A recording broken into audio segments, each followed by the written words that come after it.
नमस्कार भक्तजनों, आप सभी को आपके इस अपने YouTube चैनल शिव शक्ति 108 पे हार्दिक स्वागत है। भक्तजनों, आज अधिक मास के पूर्णिमा के शुभ अवसर पर हम इस वीडियो में सुनेंगे श्री सत्यनारायण व्रत की कथा। क्योंकि पूर्णिमा के दिन भगवान सत्यनारायण व्रत की और इसकी कथा का एक विशेष महत्व और लाभ है। भक्तजनों, जैसा कि आप जानते हैं, सत्यनारायण व्रत कथा का संदर्भ यह है कि पूरा काल में शौनकादि ऋषि नैमिषारण्य स्थित महर्षि सूत के आश्रम पर पहुँचे। महर्षि सूत से प्रश्न करते हुए ऋषिगण पूछते हैं कि अलौकिक कष्ट मुक्ति, सांसारिक दुखों व कष्टों से मुक्ति पाने के लिए सरल उपाय क्या है। महर्षि सूत जी शौनकादि ऋषियों को बताते हुए कि यदि प्रश्न नारद मुनि ने भगवान विष्णु से किया है और भगवान विष्णु ने नारद मुनि को सांसारिक दुखों से मुक्ति का सरल उपाय बताते हुए कहा, इसका एक ही सरल उपाय है और वह उपाय है सत्यनारायण व्रत। भगवान विष्णु ने सत्यनारायण का अर्थ सत्य आचरण, सत्याग्रह, सत्यनिष्ठा बताया है। इस संसार में सुख और समृद्धि की प्राप्ति सत्यनारायण द्वारा की जा सकती है अथवा सत्य ही ईश्वर को पाने का सर्वोत्तम मार्ग है। भक्तजनों, अब हम विघ्नहर्ता श्री गणेश का नाम लेकर, भगवान श्री हरि विष्णु और भगवान शंकर का नाम लेकर सत्यनारायण भगवान कथा का प्रथम अध्याय सुनेंगे। भक्तजनों, कथा इस प्रकार है कि एक बार नारद जी भगवान श्री हरि विष्णु के पास जाते हैं और उनकी स्तुति करने लगते हैं। यह देख श्री हरि विष्णु नारद जी से बोले, हे भक्त, आप किस प्रयोजन से यहाँ आए हैं तथा आपके मन में क्या है, मुझे बताइए। भक्तजनों, आप इस कथा को पूरे ध्यान से और भक्ति भाव से सुनें, क्योंकि कथा सुनने से भी व्रत के उपवास और पूजा का फल की प्राप्ति होती है। आइए अब कथा को आगे सुनते हैं। नारद मुनि बोले, प्रभु, मृत्यु लोक में अपने अपने पाप कर्मों द्वारा विभिन्न योनियों में जन्म लेने वाले सभी जीव जंतु, इंसान सभी किसी न किसी प्रकार के दुख व शारीरिक मानसिक पीड़ा से ग्रसित है। भगवान, इन सभी कष्टों व दुखों से मुक्ति पाने का कोई सरल उपाय बताइए, मैं सुनना चाहता हूँ। फिर श्री हरि विष्णु भगवान ने कहा, हे वत्स, संसार के भले ही के लिए आपने बहुत अच्छी बात की है, इसीलिए मैं आपको इसका उपाय बताऊंगा। इस व्रत को करने से व्यक्ति मोह माया से मुक्ति पा सकता है। इसे सुनिए। भगवान सत्यनारायण का स्वर्ग और मृत्यु लोक में एक महान पुण्यप्रद व्रत है। आपके स्नेह के कारण मैं इसे कह रहा हूँ। विधि विधान से भगवान सत्यनारायण व्रत करके मनुष्य शीघ्र ही सुख समृद्धि प्राप्त कर मनुष्य के बाद परलोक में मोक्ष प्राप्त कर सकता है। भगवान विष्णु की बातें सुनकर नारद मुनि बोले, प्रभु, इस व्रत को करने का क्या फल है, इसका विधान क्या है तथा इस व्रत को किसने किया, यह सब विस्तार पूर्वक बताइए, मेरी सुनने की इच्छा हो रही है। भक्तजनों, तभी श्री हरि विष्णु ने कहा, यह सत्यनारायण व्रत दुख, शारीरिक, मानसिक, शोक आदि का शमन करने वाला है। वह धन धान्य की वृद्धि करता है, सौभाग्य अखंड करता है और संतान प्राप्ति के लिए किया जाता है। भक्ति और श्रद्धा से बंधुओं के साथ धर्म के तत्पर होकर सायंकाल के समय भगवान सत्यनारायण की पूजा आराधना करें। नैवेद्य में उत्तम कोटि के भोज्य पदार्थ सवाया मात्रा में अर्पित करना चाहिए तथा भोग का प्रसाद बनाने के लिए केले का फल, घी, दूध, 60 गेहूं या चावल का आटा और शक्कर या गुड़ लेकर इन सभी को एकत्रित करके सवाया मात्रा में भगवान को भोग लगाना चाहिए तथा पूजा के बाद सब लोगों में विस्तृत करना चाहिए। सत्यनारायण भगवान की कथा सुनने के बाद सामर्थ्य अनुसार ब्राह्मणों को दक्षिणा देनी चाहिए और बंधु बांधव और ब्राह्मणों को भोजन कराना चाहिए। कलयुग में यह सबसे छोटा उपाय है। इसी तरह श्री सत्यनारायण भगवान की कथा का प्रथम अध्याय पूर्ण हुआ। भक्तजनों, अब हम श्री सत्यनारायण भगवान का दूसरे अध्याय का रसपान करेंगे। श्रीमन नारायण नारायण नारायण, भजमन नारायण नारायण नारायण। श्री सत्यनारायण भगवान की जय। अब हम विघ्नहर्ता श्री गणेश का नाम लेकर श्री सत्यनारायण भगवान व्रत का दूसरा अध्याय का रसपान करेंगे। भक्तजनों, श्री सूत जी बोले, हे द्विजो, अब मैं पुनः पूर्व काल में जिसने एक सत्यनारायण व्रत को किया था उसे भली भांति विस्तार पूर्वक कहूँगा। रमणीय काशी नगर नामक नगर में कोई अत्यंत निर्धन ब्राह्मण रहता था। भूख और प्यास से व्याकुल होकर वह प्रतिदिन पृथ्वी पर भटकता रहता था। ब्राह्मण प्रिय भगवान ने उस दुखी ब्राह्मण को देखकर वृद्धि ब्राह्मण का रूप धारण करके उस द्विज के आदर पूर्वक पूछा, हे विप्र, प्रतिदिन अत्यंत दुखी होकर तुम किस लिए पृथ्वी पर भ्रमण करते हो? हे द्विज श्रेष्ठ, यह सब बतलाओ, मैं सुनना चाहता हूँ। भक्तजनों, तभी ब्राह्मण बोला, प्रभु, मैं अत्यंत दरिद्र ब्राह्मण हूँ। मैं भिक्षा के लिए ही पृथ्वी पर घूमता रहता हूँ। यदि मेरी इस दरिद्रता को दूर करने का कोई उपाय जानते हो तो कृपा पूर्वक बतलाइए। वृद्ध ब्राह्मण बोला, हे ब्राह्मण देव, सत्यनारायण भगवान विष्णु अभीष्ट फल को देने वाले हैं। हे विप्र, तुम उनका उत्तम व्रत करो, जिससे करने से मनुष्य सभी दुखों से मुक्त हो जाता है। व्रत के विधान को भी ब्राह्मण से यत्न पूर्वक कहकर वृद्ध ब्राह्मण स्वरूपी भगवान विष्णु वहीं पर अंतर ध्यान हो गए।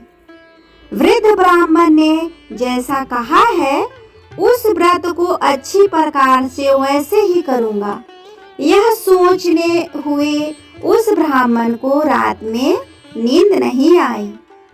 अगले दिन प्रातः काल उठकर सत्यनारायण का व्रत करूँगा, ऐसा संकल्प करके वह ब्राह्मण भिक्षा के लिए चल पड़ा।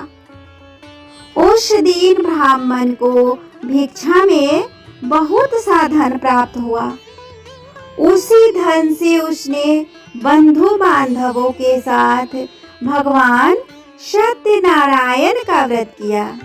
इस व्रत के प्रभाव से वह श्रेष्ठ ब्राह्मण सभी दुखों से मुक्त होकर समस्त संपत्तियों से उत्पन्न हो गया। उस दिन से लेकर प्रत्येक महीने उसने यह व्रत किया। इस प्रकार भगवान सत्यनारायण के इस व्रत को करके वह श्रेष्ठ ब्राह्मण सभी पापों से मुक्त हो गया और उसने दुर्लभ मोक्ष पद को प्राप्त किया। हे विप्र, पृथ्वी पर जब भी कोई मनुष्य श्री सत्यनारायण का व्रत करेगा उसी समय उसके समस्त दुख नष्ट हो जाएंगे। हे ब्राह्मणों, इस प्रकार भगवान नारायण ने महात्मा नारद जी से जो कुछ कहा मैंने वह सब आप लोगों से कह दिया। आगे अब मैं क्या कहूँ? हे मुने, इस पृथ्वी पर उस ब्राह्मण ने से सुने हुए इस व्रत को किसने किया? हम वह सब सुनना चाहते हैं। उस व्रत पर हमारी श्रद्धा हो रही है। तभी श्री सूत जी बोले, मुनियों, पृथ्वी पर जिसने यह व्रत किया उसे आप लोग सुने। एक बार वह द्विज श्रेष्ठ अपनी धन संपत्ति के अनुसार बंधु बांधवों तथा परिवारजनों के साथ व्रत करने के लिए उद्यत हुआ। इसी बीच एक लकड़हारा वहां आया और लकड़ी बाहर रखकर उस ब्राह्मण के घर गया। प्यास से व्याकुल वह उस ब्राह्मण को व्रत करता हुआ देखा। ब्राह्मण प्रणाम करके उससे पूछा, प्रभु, आप यह क्या कर रहे हैं? इसके करने के से किस फल की प्राप्ति होती है? विस्तार पूर्वक मुझसे सुनिए।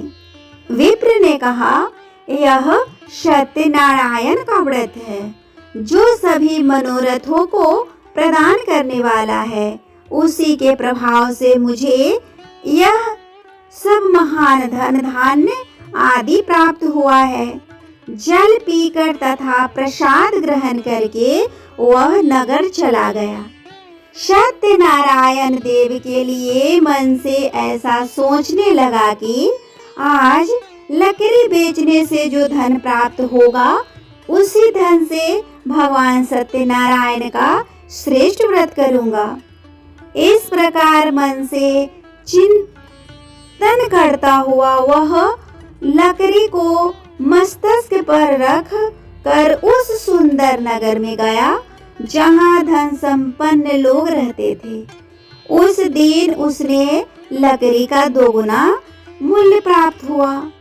इसके बाद प्रसन्न हृदय होकर वह पके हुए केले का फल, शक्कर, घी, दूध और गेहूं का चूर्ण सवाया मात्रा में लेकर अपने घर आया। तत्पश्चात उसने अपने बांधवों को बुलाकर विधि विधान से भगवान श्री सत्यनारायण का व्रत किया।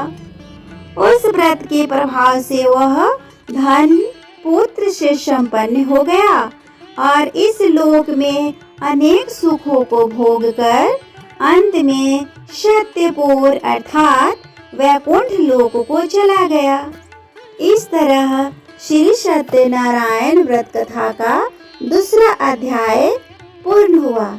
अब हम सब मिलकर बोलते हैं, श्रीमन्नारायण नारायण नारायण, श्रीमन्नारायण नारायण नारायण, भजमन नारायण नारायण नारायण, हो भजमन नारायण नारायण नारायण।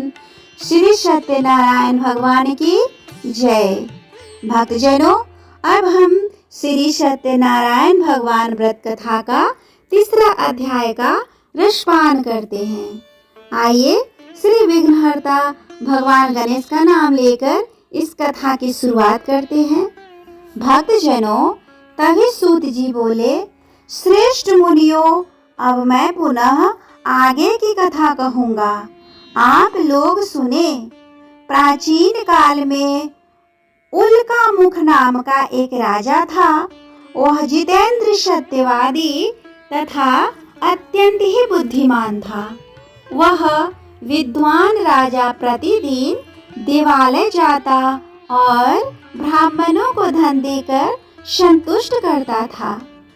कमल के समान मुख वाली उनकी धर्मपत्नी शीला विनय और सौंदर्य आदि गुणों से संपन्न तथा पति परायणा थी। राजा एक दिन अपनी धर्मपत्नी के साथ भद्रशिला नदी के तट पर सत्यनारायण का व्रत कर रहा था। उसी समय व्यापार के लिए अनेक प्रकार के पुष्कल धनराशि से संपन्न एक साधु नाम का बनिया वहां आया। भद्रशिला नदी के तट पर नाव को स्थापित कर वह राजा के समीप गया और राजा को उस व्रत में दीक्षित देखकर विनय पूर्वक पूछने लगा। साधु ने पूछा, राजन, आप भक्ति युक्त चित्त से यह क्या कर रहे हैं? कृपया कर सब बतलाइए, इस समय मैं सुनना चाहता हूँ। फिर राजा बोले, हे साधो, पुत्र आदि की प्राप्ति की कामना से अपने बंधु बांधवों के साथ मैं अतुल तेज संपन्न भगवान विष्णु का व्रत एवं पूजन कर रहा हूँ। राजा की बात सुनकर साधु ने आदर पूर्वक कहा, राजन, इस विषय में आप मुझे सब कुछ विस्तार से बतलाइए। आपके कथनानुसार मैं व्रत एवं पूजा करूंगा। मुझे भी संतान नहीं है, इससे अवश्य ही संतान की प्राप्ति होगी। ऐसा विचार कर वह व्यापार से निवृत्त हो आनंद पूर्वक अपने घर को गया। उसने अपनी भार्या से संतति प्रदान करने वाले इस सत्य व्रत को विस्तार पूर्वक बताया तथा जब मुझे संतान प्राप्त होगी तब मैं इस व्रत को करूंगा। इस प्रकार उस साधु ने अपनी भार्या लीलावती से कहा। एक दिन उसकी लीलावती नाम की सती साध्वी भार्या पति के साथ आनंद चित्त से ऋतुकालीन धर्मचरण में प्रवृत्त हुई और भगवान श्री सत्यनारायण की कृपा से उसकी वह भार्या गर्भिणी हुई। 10वें महीने में उसने कन्या रत्न की उत्पत्ति हुई और वह शुक्ल पक्ष के चंद्रमा की भांति दिन प्रतिदिन बढ़ने लगी। उस कन्या का कलावती नाम रखा गया। भक्तजनों, इसके बाद एक दिन लीलावती ने अपने स्वामी से मधुर वाणी में कहा, आप पूर्व में संकल्पित श्री सत्यनारायण के व्रत को क्यों नहीं कर रहे हैं? साधु बोला, प्रिय, इसके विवाह के समय व्रत करूंगा। इस प्रकार अपनी पत्नी को भली भांति आश्वस्त कर वह व्यापार करने के लिए नगर की ओर चला गया। इधर कन्या कलावती पिता के घर में बढ़ने लगी। तदंतर धर्मयज्ञ साधु ने नगर में सखियों के साथ क्रीड़ा करती हुई अपनी कन्या को विवाह योग्य देखकर आपस में मंत्रणा करके कन्या विवाह के लिए श्रेष्ठ वर का अन्वेषण किया। ऐसा दूत से कहकर शीघ्र ही उसे भेज दिया। उसकी आज्ञा प्राप्त करके दूत नामक नगर में गया और वहां से एक वणिक का पुत्र लेकर आया। उस साधु ने उस वणिक के पुत्र को सुंदर और गुणों से संपन्न देखकर अपनी जाति के लोगों तथा बंधु बांधवों के साथ संतुष्ट चित्त हो विधि विधान से वणिकपुर के हाथ में कन्या का दान कर दिया। उस समय वह साधु बनिया दुर्भाग्यवश भगवान का वह उत्तम व्रत करना भूल गया। पूर्व संकल्प के अनुसार विवाह के समय में व्रत न करने के कारण भगवान उस पर रुष्ट हो गए। कुछ समय के पश्चात अपने व्यापार कर्म में कुशल वह साधु बनिया काल के प्रेरणा से अपने दामाद के साथ व्यापार करने के लिए समुद्र के समीप स्थित रत्नसागरपुर नामक सुंदर नगर में गया और अपने श्री संपन्न दामाद के साथ वहां व्यापार करने लगा। उसके बाद वे दोनों राजा चंद्रकेतु के रमणीय नगर में गए। उसी समय भगवान श्री सत्यनारायण ने उसे भ्रष्ट प्रतिज्ञा देखकर इसे दारुण, कठिन और महान दुख प्राप्त होगा यह श्राप दे दिया। एक दिन एक चोर राजा चंद्रकेतु के धन को चुराकर वहीं आया जहां दोनों वणिक स्थित थे। वह अपने पीछे दौड़ते हुए दूतों को देखकर भयभीत चित्त से धन वहीं छोड़कर शीघ्र ही छिप गया। उसके बाद राजा के दूत वहां आ गए जहां वह साधु वणिक था। वह राजा के धन को देखकर वे दूर तक उन दोनों वणिक पुत्रों को बांधकर ले आए और हर्षपूर्वक दौड़ते हुए राजा से बोले, प्रभु, हम दो चोर पकड़ लाए हैं, उन्हें देखकर आप आज्ञा दे। राजा की आज्ञा से दोनों शीघ्र ही दृढ़ता पूर्वक बांधकर बिना विचार किए महान कारागार में डाल दिए गए। भगवान सत्यदेव की माया से किसी ने उन दोनों की बात नहीं सुनी और राजा चंद्रकेतु ने उन दोनों का धन भी ले लिया। भगवान के श्राप से वणिक के घर में उसकी भार्या भी अत्यंत दुखी गई और उसके घर में सारा का सारा धन चोर ने चुरा लिया। लीलावती शरीर तथा मानसिक पीड़ाओं से युक्त तथा प्यास से दुखी हो अन्न की चिंता से दर दर भटकने लगी। कलावती कन्या भी भोजन के लिए इधर उधर प्रतिदिन घूमने लगी। एक दिन भूख से पीड़ित कलावती एक ब्राह्मण के घर गई।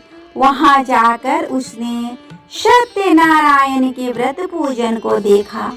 वहां बैठकर उसने कथा सुनी और वरदान मांगा। उसके बाद प्रसाद ग्रहण करके वह कुछ रात होने पर घर गई। माता ने कलावती कन्या से प्रेम पूर्वक पूछा, पुत्री, रात में तू कहाँ थी? तुम्हारे मन में क्या है? कलावती कन्या ने तुरंत माता से कहा, माँ, मैंने एक ब्राह्मण के घर में मनोरथ प्रदान करने वाला व्रत को देखा है। कन्या की बात को सुनकर वह वणिक की भार्या व्रत करने को उद्यत हुई और प्रसन्न मन से उस साध्वी ने बंधु बांधवों के साथ भगवान श्री सत्यनारायण का व्रत किया तथा इस प्रकार प्रार्थना की, भगवान, आप हमारे पति एवं जामाता के अपराध को क्षमा करें। वे दोनों अपने घर शीघ्र आ जाएं।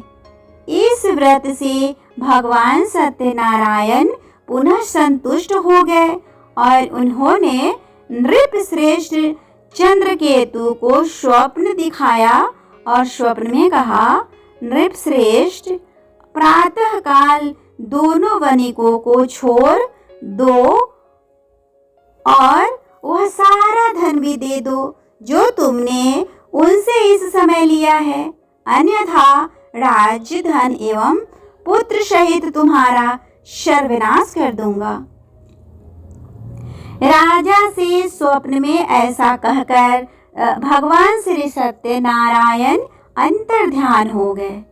इसके बाद प्रातःकाल राजा ने अपने सभासदों के साथ सभा में बैठकर अपना स्वप्न लोगों को बताया और कहा, दोनों बंदी मणिक पुत्रों को शीघ्र ही मुक्त कर दो।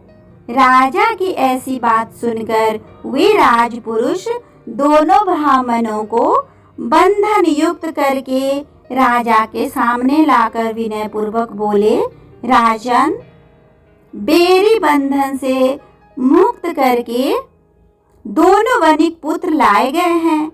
इसके बाद दोनों महाराज नृपश्रेष्ठ चंद्रकेतु को प्रणाम करके अपने पूर्व वृत्तांत का स्मरण करते हुए भय विह्वल हो गए और कुछ बोल न सके। राजा ने वणिक पुत्रों को देखकर आदर पूर्वक कहा, आप लोगों को प्रारब्धवश यह महान दुख प्राप्त हुआ है। इस समय अब कोई भय नहीं है। राजा ने वस्त्र अलंकार देखकर उन दोनों वणिक पुत्रों को संतुष्ट किया तथा सामने बुलाकर वाणी द्वारा अत्यंत आनंदित किया। पहले जो धन लिया था उसे दोगुना करके दिया। उसके बाद राजा ने पुनः उनसे कहा, साधो, अब आप अपने घर को जाएं। राजा को प्रणाम करके, आपकी कृपा से हम जा रहे हैं, ऐसा कहकर उन दोनों महावैश्यों ने अपने घर की ओर प्रस्थान किया। इस तरह श्री सत्यनारायण भगवान व्रत की कथा का तीसरा अध्याय पूर्ण हुआ।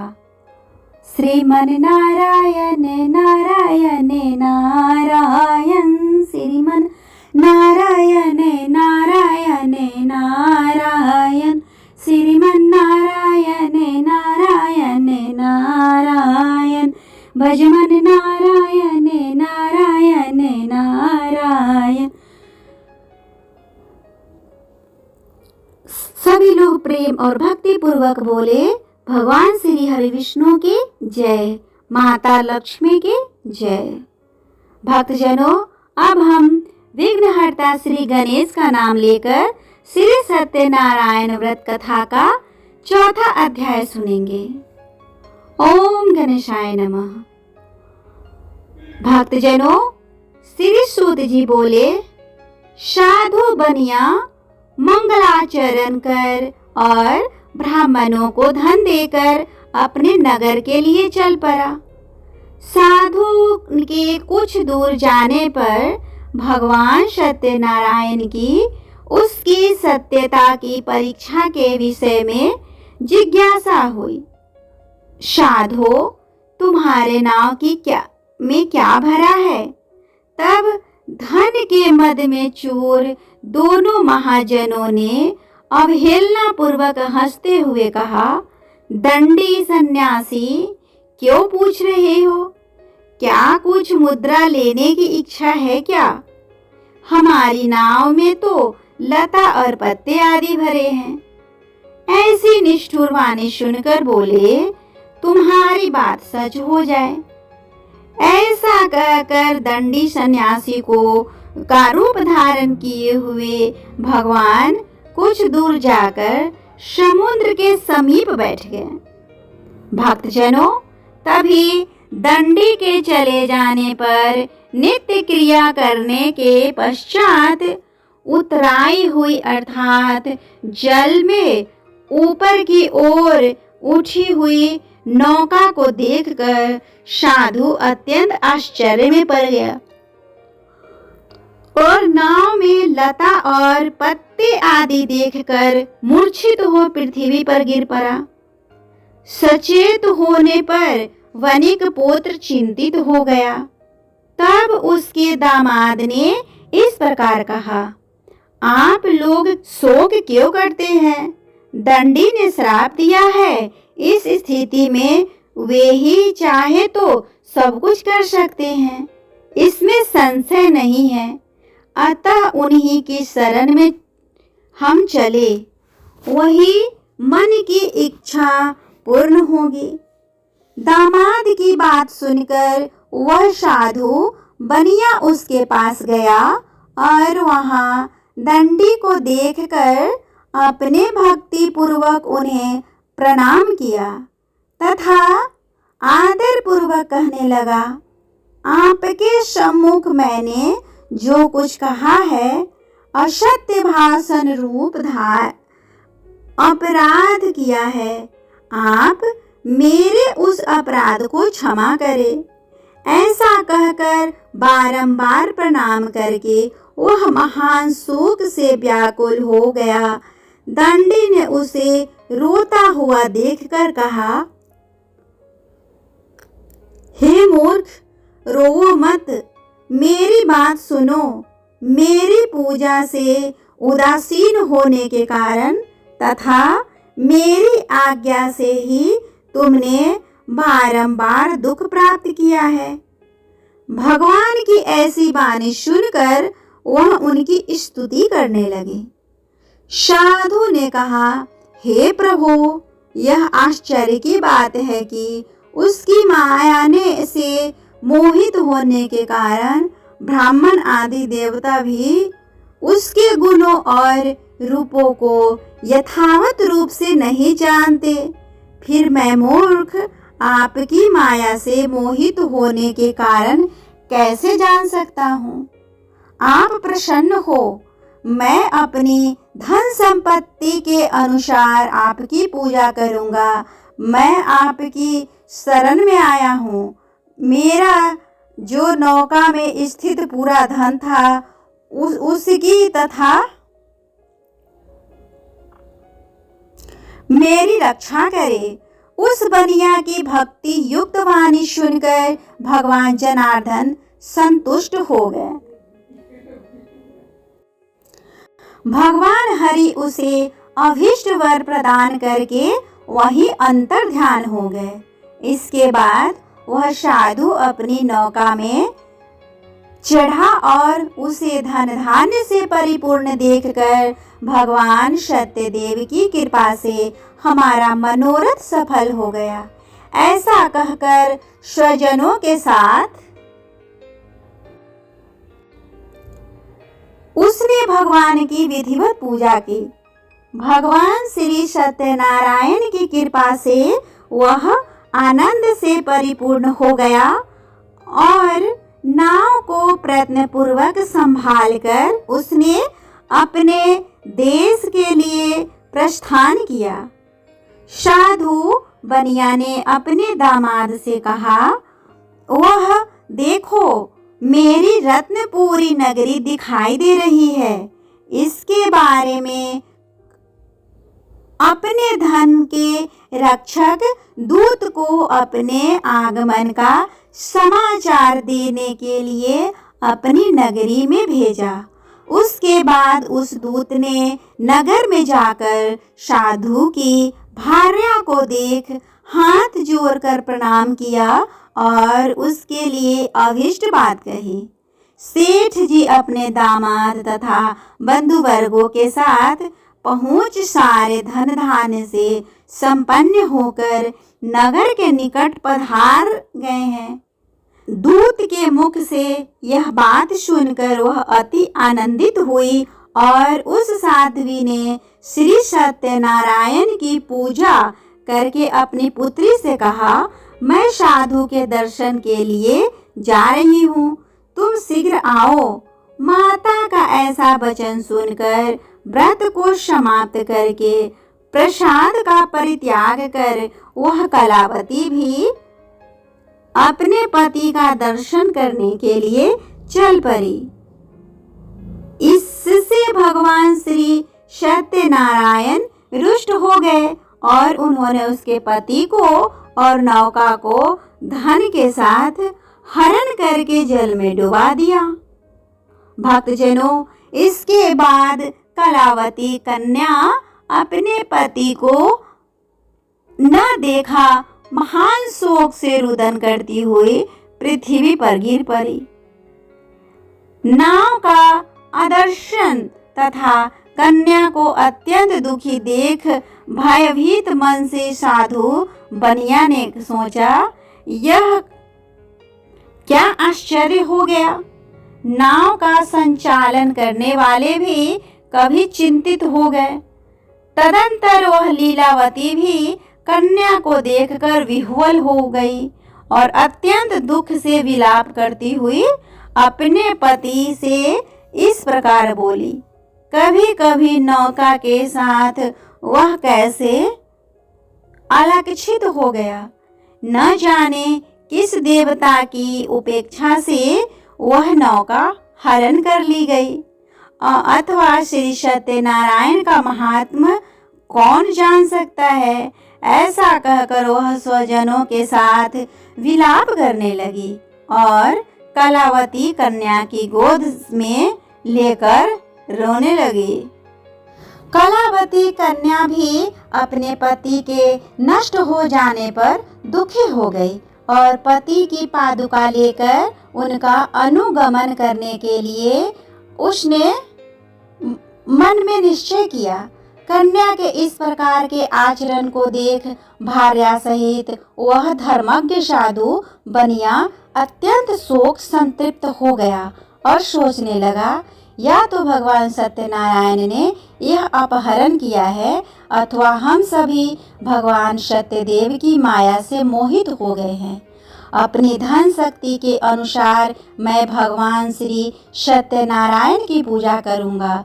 सभी को बुलाकर इस प्रकार कहकर उसने अपने मन की इच्छा प्रकट की और बारंबार भगवान सत्यदेव को दंडवत प्रणाम किया।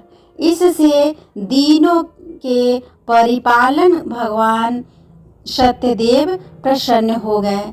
भक्त वत्सल भगवान ने कृपा पूर्वक आकाशवाणी की, तुम्हारी कन्या प्रसाद छोड़कर अपने पति को देखने चली गई है।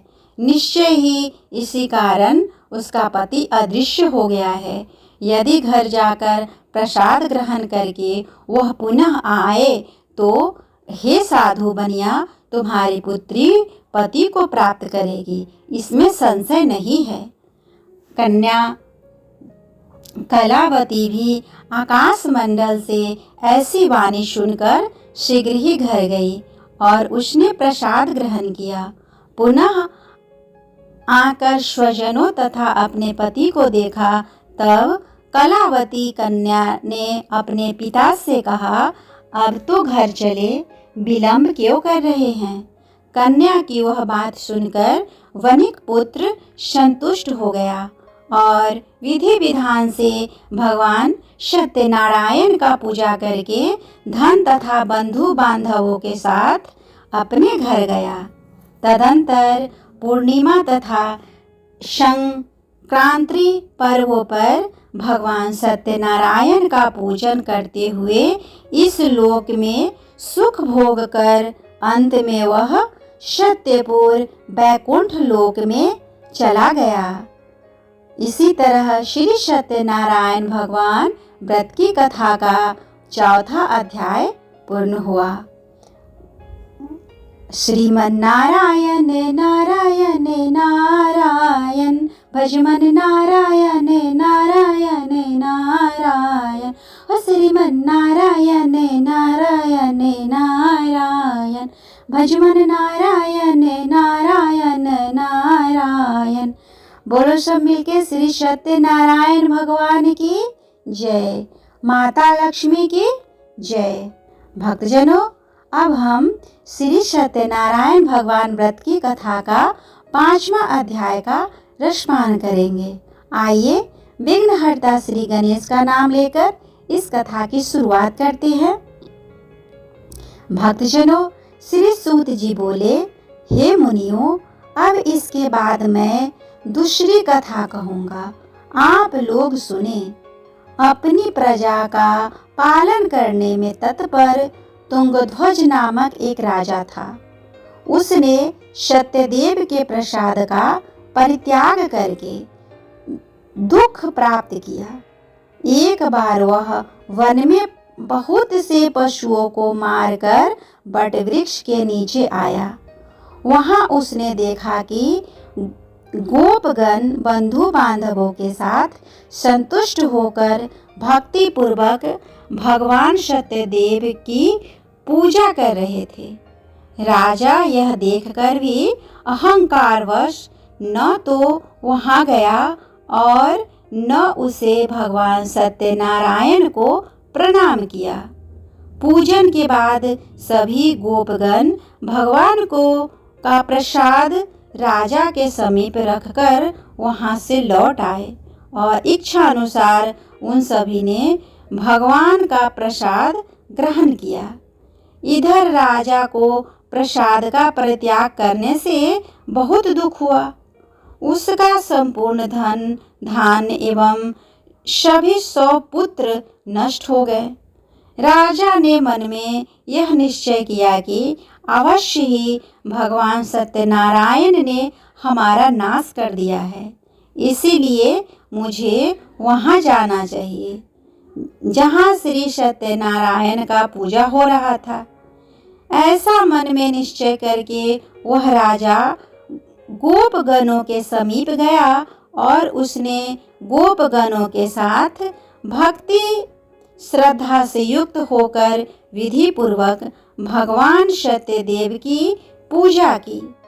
भगवान सत्यदेव की पूजा से वह पुनः धन और पुत्रों से संपन्न हो गया तथा इस लोक में सभी सुखों का उपभोग कर अंत में सत्य पूर वैकुंठ लोक को प्राप्त हुआ। भक्तजनों, श्री सूत जी कहते हैं, जो व्यक्ति इस परम दुर्लभ श्री सत्यनारायण के व्रत को करता है और पुण्यमयी तथा फल प्रदायिनी भगवान की कथा को भक्ति युक्त होकर सुनता है, उसे भगवान सत्यनारायण की कृपा से धन धान्य आदि की प्राप्ति होती है। दरिद्र धनवान से हो जाता है, बंधन में पड़ा हुआ बंधन मुक्त हो जाता है, डरा हुआ व्यक्ति भयमुक्त हो जाता है। यह सत्य बात है, इसमें संशय नहीं। इस लोक में वहाँ सभी इप्सित फलों का भोग प्राप्त करके अंत में सत्यपुर वैकुंठ लोक को जाता है। हे ब्राह्मणों, इस प्रकार मैंने आप लोगों से भगवान सत्यनारायण के व्रत को कहा, जिसे करके मनुष्य कभी दुखों से मुक्त हो जाता है। कलयुग में जो भगवान सत्यदेव की पूजा विशेष फल प्रदान करने वाली है, भगवान विष्णु को ही कुछ लोग काल, कुछ लोग सत्य, कई ईसा और कोई सत्यदेव तथा दूसरे लोग सत्यनारायण नाम से कहेंगे।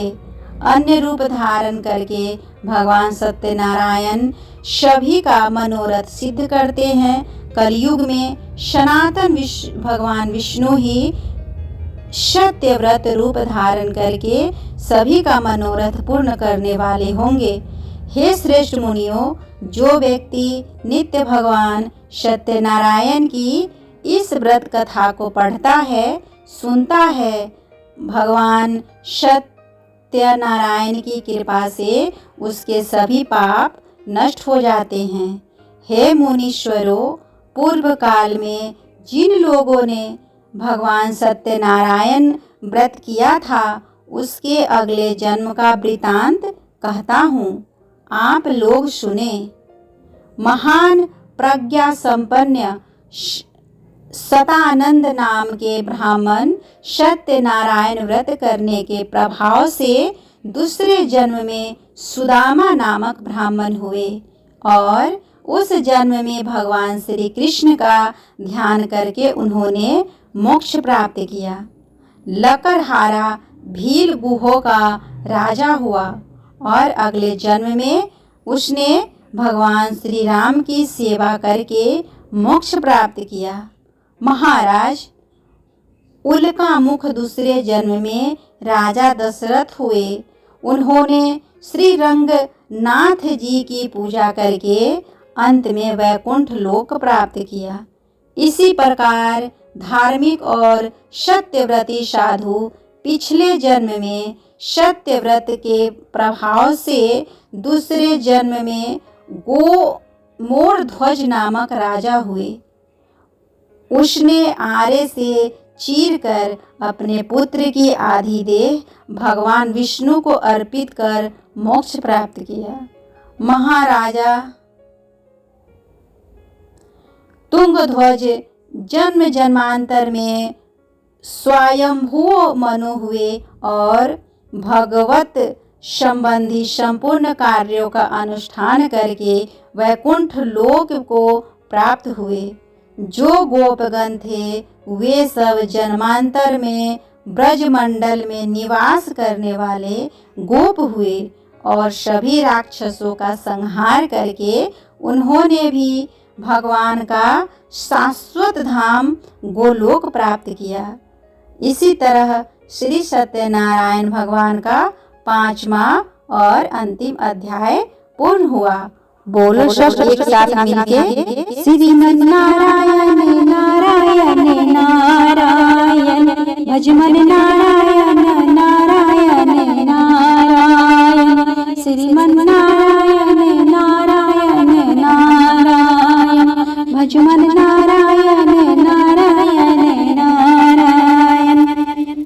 सब बोलो भगवान सत्यनारायण की जय, माता लक्ष्मी की जय। इस प्रकार स्कंद पुराण के अंतर्गत रेवा खंड में श्री सत्यनारायण व्रत कथा का 5वां अध्याय पूर्ण हुआ। भक्तजनों, आप लोगों को ये कथा कैसा लगा प्लीज कमेंट करके बताएं और अगर अच्छा लगा हो तो प्लीज मेरे वीडियो को लाइक करें, शेयर करें और मेरे चैनल को भी सब्सक्राइब कर लें। साथ ही बेल आइकन को भी दबा लें ताकि जब भी मैं इस तरह का वीडियो अपलोड करूं उसका नोटिफिकेशन सबसे पहले आपको मिले। और भक्तजनों, आप लोगों से एक स्पेशल रिक्वेस्ट है, प्लीज़ मेरे वीडियो को सब्सक्राइब करें और शेयर करें, प्लीज़ सपोर्ट करें।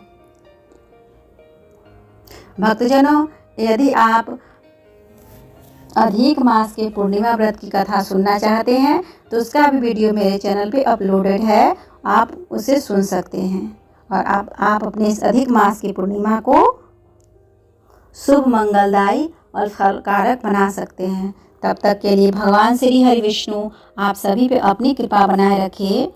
ओम नमो भगवते वासुदेवाय नमः।